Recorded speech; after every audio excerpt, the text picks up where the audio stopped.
आज एक कहानी फिर लेकर आया हूँ। कहानी राज्य के मुख्यमंत्री हेमंत सोरेन के विधानसभा क्षेत्र बरहेट से जुड़ी हुई है। कहानी यह है कि मुख्यमंत्री के विधानसभा क्षेत्र से 3 लोगों की मौत तकलीफ़ों के साथ हो जाती है, लेकिन उन तकलीफ़ों को लेकर अब तक ना ही कोई राजनीतिक संगठन, सामाजिक संगठन, बड़े बड़े मीडिया हाउसेस और अन्य जो समाज के लिए काम करने वाले संगठन हैं वो सामने आ रहे हैं। उनका सामने नहीं आना, उनका इस बड़े गंभीर समस्या को लेकर आवाज़ नहीं उठाना खुद में बड़ा चिंताजनक है। इसलिए हम इस पूरे तकलीफ़ भरे कहानी को आप लोगों के साथ साझा करने के लिए आए हुए हैं। इस कहानी को बताने से पहले मैं एक डाटा आप लोगों के सामने रखता हूं। 16 अगस्त 2017 जिला पाकुड़ डायरिया के 100 मामले मिले थे, जिसमें 16 लोगों की मौत हो गई थी। 16 अगस्त 2022 पश्चिम सिंहभूम जिले में 2 दर्जन से अधिक लोग डायरिया के चपेट में थे, 1 की मौत हो गई थी। 10 अगस्त 2023 गिरिडीह के पीरटांड़ प्रखंड के मदनाडी गांव में 2 लोगों की मौत डायरिया से हो गई थी। वहीं 24 अगस्त 2023 को झारखंड के तिलैया पंचायत में 3 लोगों की मौत हो गई थी। सितंबर 2023 बोरियो के जेटके कुम्हरजोरी, मोती पहाड़ी और बिजपुरा पंचायत के करीब आधे दर्जन से अधिक गांव में लोग डायरिया के चपेट में थे और जब लोगों को उनका उचित इलाज नहीं मिला तो लोगों ने हंगामा करना शुरू किया। हालांकि बाद में स्वास्थ्य विभाग सक्रिय हुई थी और इस मामले को काबू में किया जा सका था, लेकिन अधिकारियों ने तब भी यह कहने से इनकार कर दिया कि इन इलाकों में डायरिया के कारण लोग बीमार पड़े थे। अब मैं पूरे कहानी को आप लोगों के साथ बताता हूं कि आखिर इस नए कहानी में आप लोगों को बताने के लिए क्यों आया हूं। झारखंड के मुख्यमंत्री हेमंत सोरेन के चुनावी क्षेत्र बरहेट के कुसमा पंचायत के मेटर गांव के केतका टोला में पिछले शुक्रवार के दिन 3 लोगों की मौत की खबर सामने आती है। जो 3 लोगों की मौत हुई थी वो तीनों 2 परिवार से थे और एक महिला, बुजुर्ग महिला अपने घर के दरवाजे पर ही दम तोड़ देती है। उसका फ़ोटो मैं आप लोगों के साथ साझा करूंगा। ये तीनों जो लोग मौत के शिकार हुए थे, तीनों आदिम जनजाति समुदाय से ताल्लुक़ रखते थे। आदिवासी समुदायों के अंतर्गत भी 2 समूह हैं, एक आम आदिवासी समूह और एक आदिम जनजाति समूह, जिसमें आदिम जनजाति समूह में पहाड़िया जनजाति के लोग, बिरहौर और असुर टाइप के जो जनजातियाँ झारखंड में पाई जाती है वो लोग आते हैं। राजमहल पहाड़ी के क्षेत्रों में रहने वाले जो पहाड़िया जनजाति के लोग हैं वो आदिम जनजाति समुदाय से ताल्लुक़ रखते हैं। कहा जाता है कि इन लोगों की जो अभी जनसंख्या है वो लगातार गिरती जा रही है और कई बार इस समुदाय के जनसंख्या को लेकर केंद्र सरकार और तमाम कई एजेंसियां काम करने के लिए इच्छुक दिखती है कि इस समुदाय के लोगों की जनसंख्या कैसे बढ़ सके। कई लोग तो इन्हें विलुप्त प्राय जनजाति के भी श्रेणी में रख देते हैं, हालांकि यह सही नहीं है।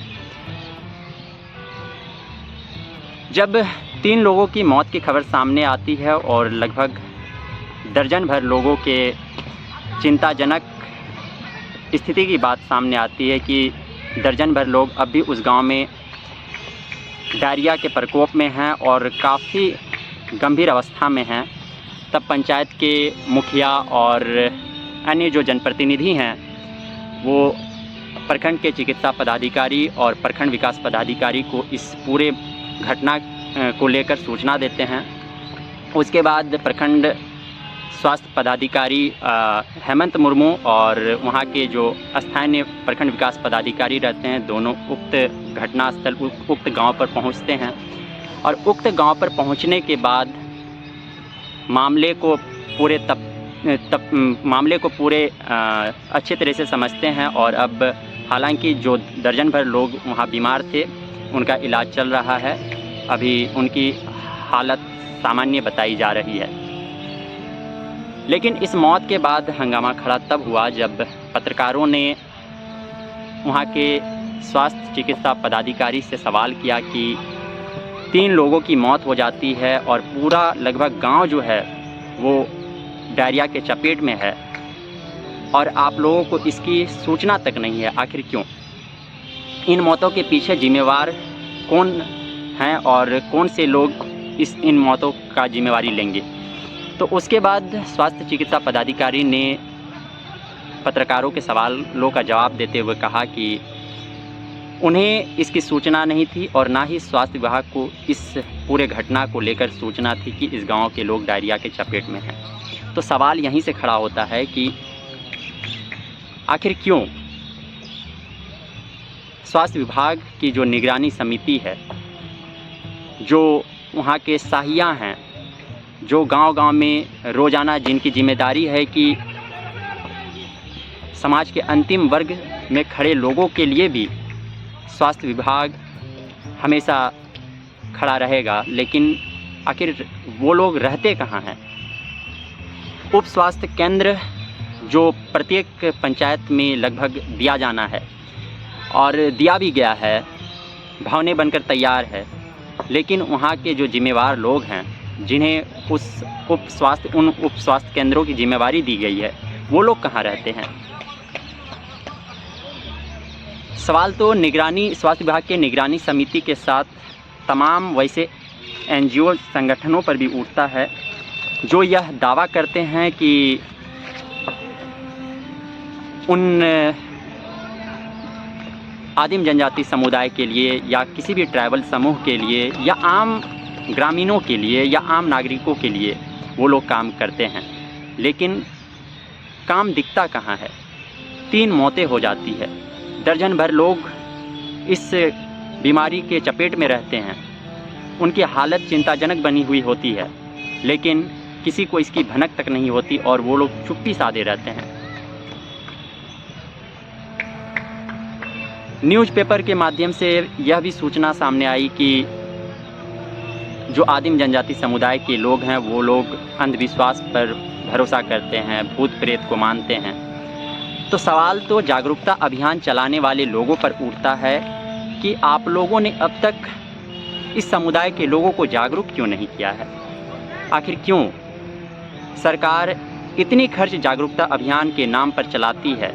जागरूकता अभियान की कई टीमें गाँव के इलाकों में काम करने के लिए रखी गई है, लेकिन आखिर क्यों वो लोग पूरे काम को ईमानदारी से नहीं कर रहे हैं? यदि ईमानदारी से करते तो आदिम जनजाति समुदाय के अंदर भी एक जागरूकता आती। जागरूकता अभियान के नाम पर हजारों करोड़ रुपए खर्च किए जाते हैं, लेकिन इसका फ़ायदा समाज पे होता नहीं दिखता है। सवाल कई एनजीओ संगठन पर भी उठता है कि कई देश के और राज्य के एनजीओ संगठन यह दावा करते हैं कि वो ट्राइबल समूह के लिए काम करते हैं, खासकर आदिम जनजाति समुदाय के लिए काम करते हैं, लेकिन कहाँ वो दिखता है? अगर दिखता तो इसकी भनक स्वास्थ्य विभाग और सरकारी बाबुओं तक ज़रूर होती कि इस गांव के लोग डायरिया से पीड़ित हैं और काफ़ी चिंताजनक स्थिति बनी हुई है, लेकिन हालात जस का तस रहा और किसी को इसकी भनक तक नहीं हुई जब तक कि 3 मौतें नहीं हो गई।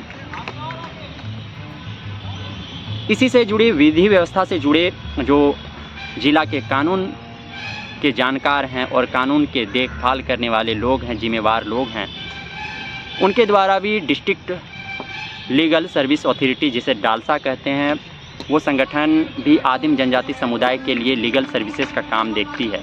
कहा जाता है और यह दावा भी किया जाता है कि जो डालसा के लोग हैं वो लोग आदिम जनजाति समुदाय के लिए लगातार गांव के अंतिम वर्ग के लोगों तक काम करते दिखते हैं, लेकिन कहाँ, यह तो इस गांव में दिखा ही नहीं।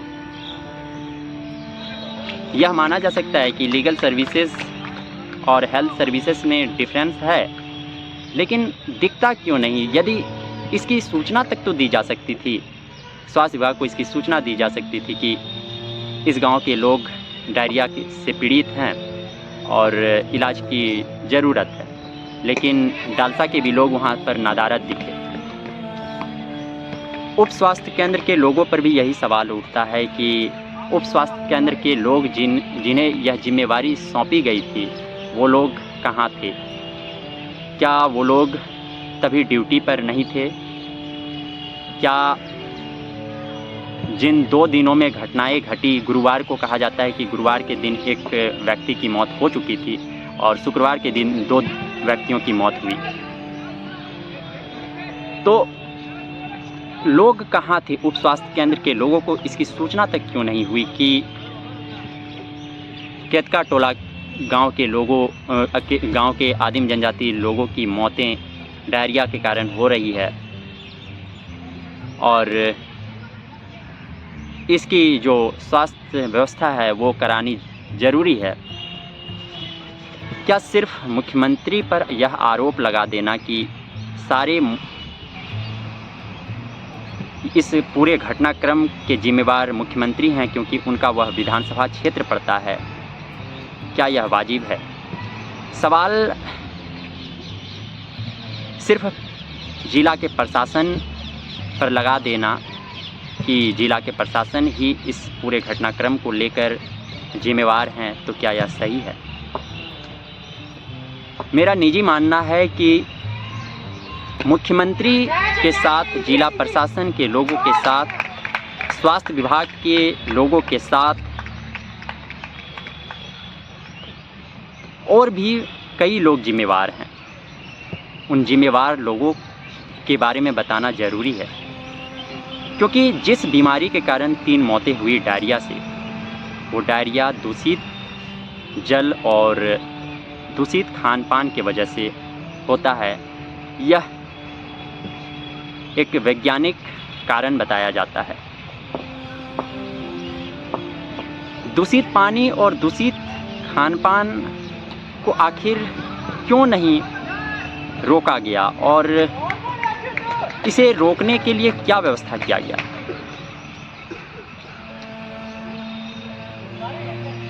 वह मेरा गृह जिला है। मैं बिल्कुल भली भांति जानता हूँ कि उस जिला की स्थिति क्या है। पहाड़ी क्षेत्रों में जहाँ पर आदिम जनजाति समुदाय के लोग रहते हैं, वहाँ तो जो शुद्ध पेयजल होता है वह मिल ही नहीं पाता। वो लोग झरनानुमा पानी में पानी इकट्ठा कर रखते हैं और उसे ही सालों भर पीते हैं, जिस कारण वो पानी दूषित हो जाता है और उन दूषित पानी को पीने की वजह से कई बार आदिम जनजाति समुदाय के लोग मौत का शिकार हो जाते हैं, बीमारी के चपेट में आ जाते हैं। उनकी उम्र कम होती है। लेकिन आदिम जनजाति समुदाय के लिए क्या पिछले सरकार जो हैं वो जिम्मेवार नहीं है कि इनकी स्थिति इतनी ख़राब हो चुकी है? क्या जिम्मेवार नहीं है? कुछ दिनों पहले भी आदिम जनजाति समुदाय के गांवों में कई पत्रकारों ने दूषित पानी को लेकर खबरों को प्रकाशित किया था। पत्रकारों ने बताया कि इन गांवों के जो ग्रामीण हैं, जो आदिम जनजाति समुदाय से ताल्लुक़ रखते हैं, वो दूषित पानी पीने को मजबूर हैं, क्योंकि वहाँ तक ना ही शुद्ध पानी की व्यवस्था की गई है, सड़कों की व्यवस्था तो बिल्कुल नहीं के बराबर है, बिजली की व्यवस्था पहुँच नहीं पाई है और तमाम मूलभूत सुविधाओं से वे लोग वंचित हैं। लेकिन फिर भी जिम्मेवार लोगों ने इस पर एक्शन नहीं लिया और स्थिति जस की तस रही। उसके बाद इस तरह की घटनाएं सामने आई। मैंने जो डाटा आपको पहले बताया था जो तमाम कई ज़िलों के डाटा हमने आपके सामने रखे थे, वो डायरिया के कारण थे और डायरिया के कारण कई लोग गंभीर बीमारी के चपेट में आने से मौत का शिकार हो चुके हैं। और इस राज्य की यह विडंबना है कि पानी की वजह से और खान-पान की वजह से कई लोगों की जानें चली जाती है और जिम्मेवार लोग इस पर कुछ करते भी नहीं। केंद्र की एजेंसियां और केंद्र सरकार दोनों मुख्यमंत्री के समांतर इस पूरे घटनाक्रम को लेकर जिम्मेदार है, क्योंकि केंद्र की सरकार की और केंद्र एजेंसियों की भी यह जिम्मेवारी बनती है कि जिन गांवों तक मूलभूत सुविधाएं नहीं पहुंच पाई है, उन गांवों तक मूलभूत सुविधाएं पहुंचाई जानी जरूरी है। और यह जिम्मेवारी केंद्र सरकार और केंद्र एजेंसियों की भी है, जितनी जिम्मेवारी राज्य सरकार की है। मुख्यमंत्री हेमंत सोरेन का विधानसभा क्षेत्र होने के नाते मुख्यमंत्री तो जिम्मेवार हैं ही, साथ ही साथ जो तमाम केंद्र की एजेंसियां हैं वो लोग भी जिम्मेवार हैं, और तमाम जो एनजीओ हैं जो समाज में अच्छा करने का दावा करते हैं वो लोग भी जिम्मेवार हैं। और कब तक यह चलता रहेगा यह पता नहीं है, लेकिन इस पूरे मौत को लेकर जो आदिम जनजाति समुदाय के 3 लोगों की मौत हो गई, इसको लेकर अभी तक किसी भी सामाजिक संगठन, राजनीतिक संगठन या मीडिया हाउसेस के द्वारा आवाज़ नहीं उठाया जाना, इसे लेकर उचित जांच कमेटी बनाने का मांग नहीं करना बड़ा सवाल है, क्योंकि सिर्फ दोषारोपण करने से कुछ चीज़ें सही नहीं हो जाती। अगर मुख्यमंत्री और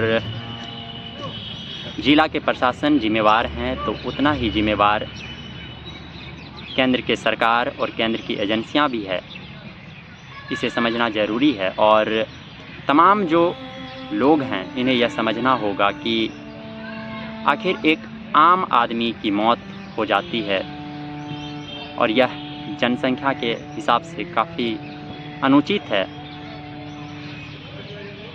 फिर भी कोई सवाल नहीं खड़ा करता, कोई यह नहीं कहता कि आखिर इन मौतों के पीछे जिम्मेवार लोग कौन हैं, क्या और कब तक इस तरह की मौतें होती रहेगी। सिर्फ तकलीफ़ भरी कहानियों को कह देने से क्या सभी चीज़ें सही हो सकती है। हालांकि आज झारखंड मुक्ति मोर्चा के जो स्थानीय नेता हैं और कार्यकर्ता हैं, उन्होंने उस गांव के लोगों को राशन पानी का व्यवस्था किया है और आज वो लोग उस गांव में गए हुए थे, लेकिन सिर्फ राशन की व्यवस्था कर देने से सभी चीज़ें सही नहीं हो जाएंगी। उन्हें जो उचित जो मूलभूत सुविधाएं हैं उससे लैस करना ज़रूरी होगा, क्योंकि आदिम जनजाति समुदाय के लोग जनसंख्या में कम हैं। वो वोट पॉलिटिक्स के कारण